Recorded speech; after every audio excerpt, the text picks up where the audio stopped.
Hello friends, welcome back again. ఈ రోజు నా డే అయితే చాలా ఎర్లీగానే స్టార్ట్ అయింది. ఎందుకంటే నేను మా ఫ్యామిలీ కలిసి అడవరంలో ఉన్న one of the famous temple, అదే కాలభైరవ స్వామి గుడికి అయితే వెళ్ళాము. అక్కడ రోడ్ నుంచి అరౌండ్ 1.5 కిలోమీటర్స్ అయితే నడుచుకుంటూ వెళ్ళాలి. మొత్తం రాళ్లతోనే ఉంది రోడ్ అంతా. అక్కడికి వెళ్ళేసరికి చాలా మంది అయితే వచ్చేసారు. మేము వెళ్ళేటప్పటికి అరౌండ్ 5:25 అయితే అయ్యింది. లైన్లోనే వెయిట్ చేసాం, దర్శనం కోసం వెయిట్ చేసాం. అండ్ ఫైనల్లీ మాకైతే దర్శనం అయింది. అప్పటి వరకు ఎంత వెయిట్ చేసినా ఆ దేవుని చూడగానే చాలా హ్యాపీగా ఫీల్ అయ్యాను. మాకు దర్శనం అయితే 5 minutes to 6 కల్లా అయిపోయింది. చూసారుగా మా అమ్మ, నా ప్రిన్సెస్. సో ఇలాగా దర్శనం అయిపోయింది. మేమైతే రిటర్న్ స్టార్ట్ అయ్యాం. ఎంతైనా ఫ్యామిలీతో ఉంటే టైం అయితే తెలియదు అసలు. 7:10కి అయితే మేము సింహాచలం వెళ్ళాం. 9:10 కల్లా దర్శనం అయింది. దర్శనం అయిందో లేదో ఇంటికి వచ్చి మళ్ళీ కాలేజ్కి అయితే స్టార్ట్ అయ్యాను, ఎందుకంటే సర్టిఫికేట్ తీసుకోవాలి కాబట్టి.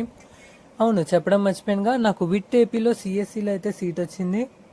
నేను మా అక్క కలిసి అయితే సర్టిఫికేట్స్ కోసం వెళ్ళాం, బయటే లంచ్ చేసాం అండ్ రిటర్న్ ఇంటికి అయితే వచ్చేసాం. So see you in the VIT AP.